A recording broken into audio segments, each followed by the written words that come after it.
केंद्रीय मंत्री नितिन गडकरी ने AMCHA-MS technology intervention for road safety US India partnership कार्यक्रम में सड़क दुर्घटनाओं के 4 बड़े कारणों में रोड इंजीनियरिंग को अहम बताया। उन्होंने कहा कि DPR कंसल्टेंट्स की लापरवाही और लागत कटौती के कारण सड़क निर्माण में गंभीर खामियां रह जाती है। गडकरी ने कहा कि सही समाधान के लिए पहले असली वजहों को ठीक से समझना जरूरी है।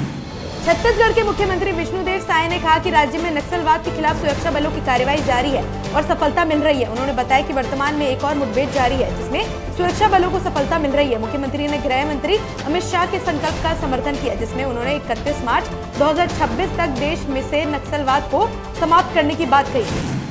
उत्तर प्रदेश के मुख्यमंत्री योगी आदित्यनाथ ने कहा कि जो प्रदेश पहले विकास में रुकावट और पहचान संकट का सामना कर रहा था, आज वही प्रदेश आत्मनिर्भर किसानों, सशक्त महिलाओं और रोजगार प्राप्त युवाओं का प्रदेश बन चुका है। उन्होंने बताया कि राज्य ने विकास की बड़ी परियोजनाओं को धरातल पर उतारकर प्रत्येक क्षेत्र में अपनी पहचान बनाई है।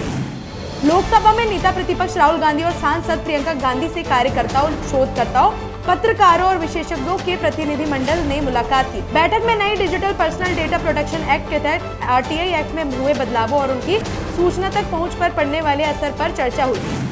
केंद्रीय मंत्री प्रहलाद जोशी ने कांग्रेस और DK शिवकुमार पर निशाना साधते हुए कहा कि उन्होंने अपना छिपा हुआ एजेंडा सार्वजनिक कर दिया है। उन्होंने आरोप लगाया कि कांग्रेस ने हमेशा बाबा साहेब अम्बेडकर का अपमान किया है और कई बार संविधान में संशोधन किए। जोशी ने कहा कि DK शिवकुमार के बयान पर कांग्रेस को देश से माफी मांगनी चाहिए।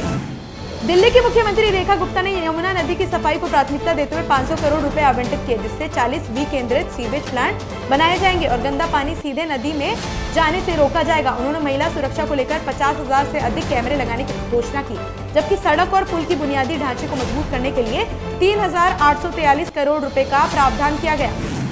पूर्व CM आतिशी ने बजट को शिक्षा, स्वास्थ्य और सफाई पर हमला बताते हुए आर्थिक सर्वेक्षण पेश न करने पर सवाल उठाया। उन्होंने कहा कि शिक्षा बजट 20% से नीचे, स्वास्थ्य बजट 13% तक घटा और MCD का बजट 1,526 करोड़ रुपए कम कर दिया गया।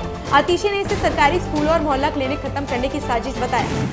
महाराष्ट्र CM देवेंद्र फडणवीस ने भ्रष्टाचार और अकार्य क्षमता खत्म करने के लिए डिजिटलीकरण को जरूरी बताया। उन्होंने अगले 3 से 4 महीनों में उप निबंधक कार्यालय की सेवाओं को पूरी तरह डिजिटल करने के निर्देश दिए। फडणवीस ने कहा कि इस कदम से पारदर्शिता बढ़ेगी और नागरिकों को तेजी से सुविधाएं मिलेंगी।